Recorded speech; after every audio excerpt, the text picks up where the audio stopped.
Eu vou começar com o Eric, que está em frente à sede do clube, para saber quais são os desdobramentos no Flamengo do ocorrido de ontem. Tudo bem, Eric? Boa tarde a você, bem-vindo. Fala, Rizek, boa tarde para você, para Aninha, Serginho, Lino, boa tarde para todo mundo que está acompanhando a seleção. Bom, no Flamengo, obviamente que a confusão causou um grande impacto, né? De duas maneiras. No elenco, que estava voando no momento da confusão e só soube quando o avião pousou em Goiânia.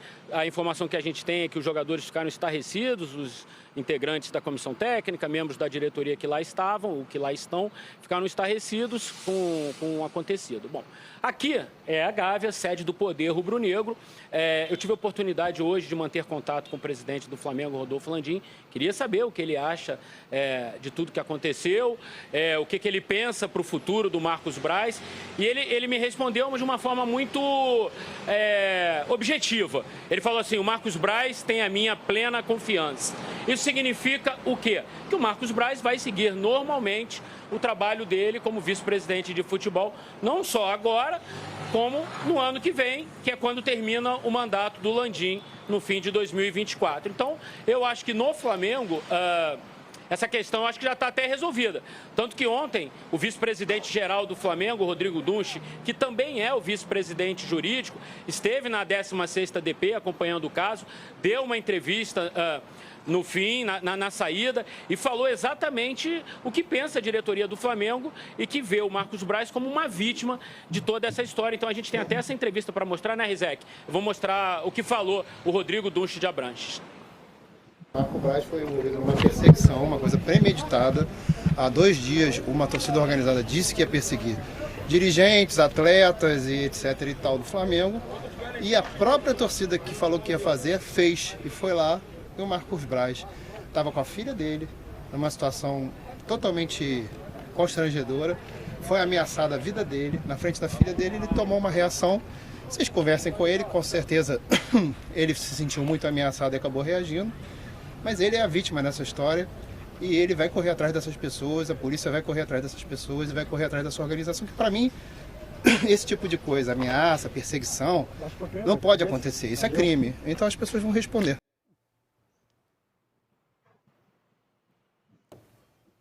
A gente ouviu então aí o Rodrigo Dunche de Abranches, que é vice-presidente geral e vice-presidente jurídico do Flamengo.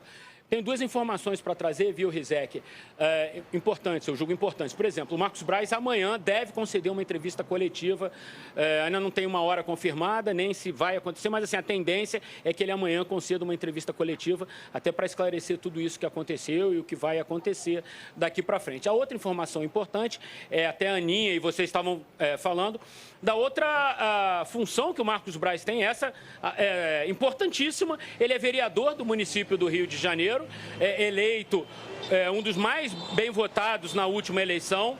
E ontem havia uma eleição super importante para o município do Rio de Janeiro e ele tinha confirmado a presença dele na Câmara dos Vereadores, ele tinha confirmado de forma online, né?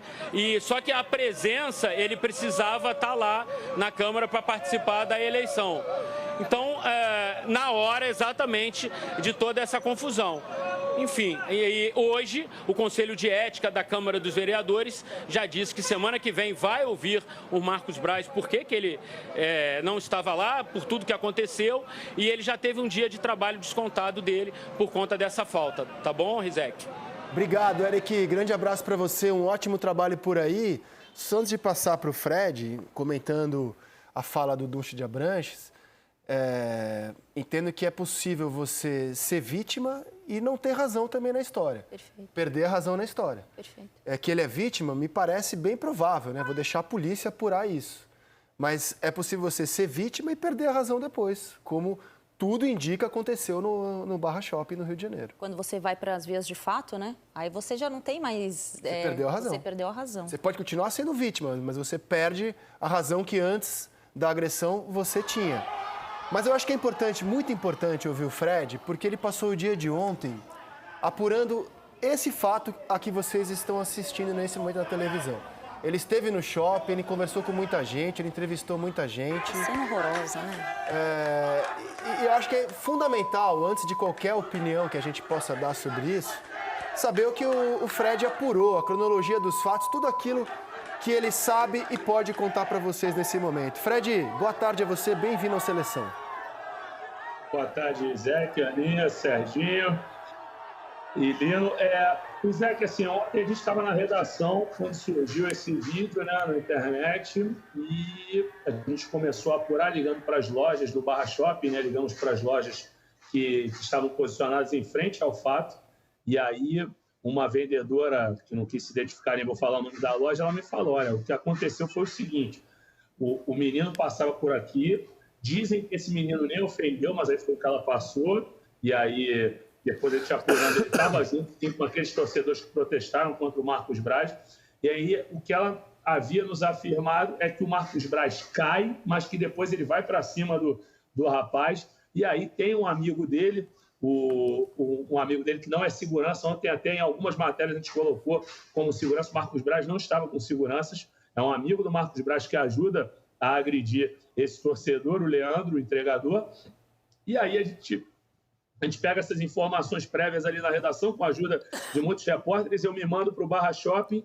Quando chego no Barra Shopping, uma mobilização enorme em frente à loja, assim, muita gente mesmo posicionada em frente à loja, e eu cheguei por volta, eu lembro que eu cheguei 5h57, e demoraram cerca de uns 30 minutos até abrir a grade da loja subir, muita gente ali próxima, a gente tentava conversar com outros rapazes que participaram do ocorrido, e aí, de repente, o Marcos Braz sai, aquela loucura, mais de uns 20 seguranças fazendo um cordão mesmo para isolá-lo, assim, os caras empurrando a gente, até saiu uma imagem minha em outras lives que eu estou tentando furar o bloqueio, o pessoal falou, pô, Fred, tá gingando, mas eu queria furar o bloqueio para tentar e acompanhar o Marcos Braz entrar no carro dele, e também para fazer alguma pergunta ao Marcos Braz. Mas foi tanta gente, foi um cerco tão grande que a gente nem conseguiu, pelo menos, levantar algum tipo de pergunta para o Marcos Braz. Posteriormente, eu que estava em contato com o Leandro constantemente por WhatsApp, eu perguntei a ele, você vai prestar queixa, você vai depor, você vai dar um depoimento para a gente, quer dar uma declaração? Ele falou, olha, agora eu não posso, minha advogada me orientou a não falar, nós fomos lá no Lourenço Jorge, onde ele se encontrava, onde teve o primeiro atendimento antes de fazer o exame de corpo de delito do IML, que ele fez mais à noite, e aí eu tentei um depoimento dele, os policiais o tiraram da frente e falaram, olha, ele não pode falar aqui, ele só pode falar na 16ª DP, e aí o tiraram ali de onde nós estávamos, ele sai depois ali caminhando, entra no carro da PM, se encaminha para a 16ª, mas o rapaz estava muito desnorteado, assim, ele estava confuso mesmo, ele ficou bem chocado com a situação. Fred... Eu também tentei falar com a mãe dele, com a irmã, com a namorada, mas ninguém estava à vontade para falar. Então foi uma terça-feira bastante conturbada. E, Zé, que assim, ontem você me convidou ao programa para a gente falar do jogo, que escalação que o Flamengo montaria. Acabou que a gente tem uma linha editorial no GE que a gente posta a escalação, ou então uma possível escalação, pelo período da tarde. Acabou que ontem, tamanha foi essa confusão que a nossa nota de escalação, uma prévia, diga-se de passagem, porque o São Paulo misturou tudo ontem, a gente só foi publicar lá para 9 horas da noite, porque o Marcos Braz dominou o noticiário rubro-negro ontem. Estou bem curioso da escalação, mas antes, uma dúvida, aliás, duas dúvidas. O torcedor, ele foi ao hospital para fazer o exame de corpo de delito, que é praxe quando você tem uma investigação desse porte, ou ele precisou ser hospitalizado pela agressão que sofreu? E a segunda pergunta que eu te faço é se há uma confirmação da manchete bizarra de que o Braz teria acertado uma mordida na virilha do rapaz. Então, Isaac, ele, no depoimento dele, até a apuração conjunta com o Lés Leitão, um grande repórter nosso da RJTV, da TV Globo, o que a gente sabe é que o Leandro, o torcedor, ele colocou isso lá na queixa dele, no depoimento dele, ele colocou que houve a mordida sim. Eu conversando com os outros torcedores que aparecem em vídeo protestando contra o Braz, eles falaram dessa mordida na virilha e ele foi para o Lourenço Jorge para ter um atendimento prévio mesmo, assim, porque ele ficou ferido.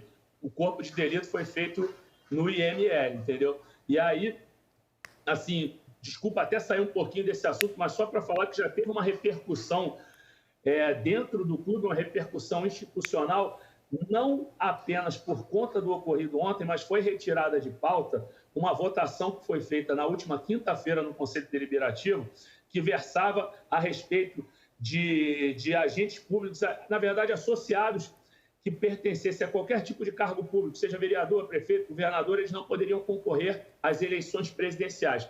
Isso se restringia ao presidente e ao vice-presidente. Essa emenda proposta por 3 conselheiros, se, no caso, no Flamengo atual, ela se restringia a Rodolfo Landim e Rodrigo Dunst de Abranches.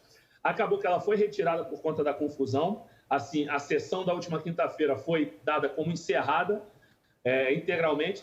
Porém, essa emenda que propõe essa vedação à participação desses agentes em eleições presidenciais do Flamengo, ela muito provavelmente será reformada, o texto vai ser concluído de outra forma, e aí os outros vice-presidentes que não são eleitos automaticamente na eleição presidencial do Flamengo vão entrar. Isso afeta o Marcos Braz também. Então, suponhamos que essa pauta vá à votação agora e ela seja aprovada, o Marcos Braz teria de se licenciar da vice-presidência de futebol. Mas isso ainda vai demorar um pouquinho, Rizek. Essa pauta foi encerrada na semana passada, eu só quis te trazer que já trouxe novidade.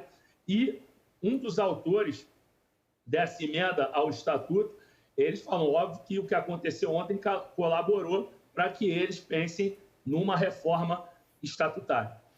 Bom, se eu estou resumindo bem a história, compreendendo tudo aquilo que o Fred apurou e a gente divulgou, fato, o garoto foi agredido com gravidade, precisou ir para o hospital.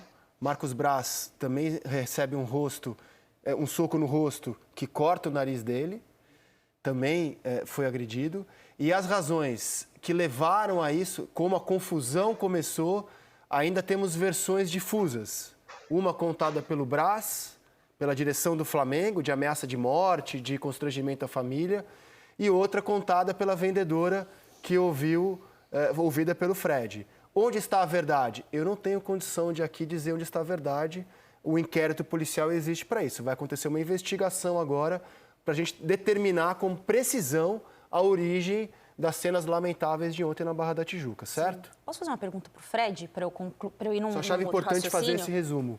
Ô Fred, qual que é a relação do Marcos Braz com o elenco de jogadores do Flamengo? Como é que se desenha essa relação? É uma relação próxima, é uma relação mais fria, é uma relação mais profissional?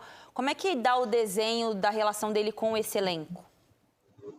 Não, sempre foi próxima, Aninha. É óbvio que ela se deteriorou ultimamente porque aconteceram fatos aos montes em que não só o Marcos, mas o Bruno Spindel, outros diretores, o Rodolfo Landim, presidente, não conseguiram contornar. Então, ele foi perdendo um pouco desse respaldo quase que absoluto que ele tinha. Ele era muito querido pelo grupo e a figura, o maior elo dentro do elenco com o Marcos Braz era o Gabigol. O Gabigol, se vocês lembrarem, quando o Flamengo é campeão da Libertadores em 2019, Marcos Braz bota ele no colo. Tinha um tratamento quase de pai para filho, era muito carinhosa a relação. Só que depois daquela discussão pós-Flamengo e Fortaleza, a relação entre eles zerou. Não tem mais relação entre Gabigol e Marcos Braz. Ontem eu até conversei com um jogador, assim, um papo rápido, ele falou, Fred, é complicado, né? Assim, é difícil a gente se colocar no lugar de um cara que é xingado o dia inteiro. Então, ele ainda tem muita adesão no elenco, ainda tem muita gente que gosta dele, mas não é mais integral. Antigamente, eu poderia dizer que o Marcos Braz era quase que uma unanimidade.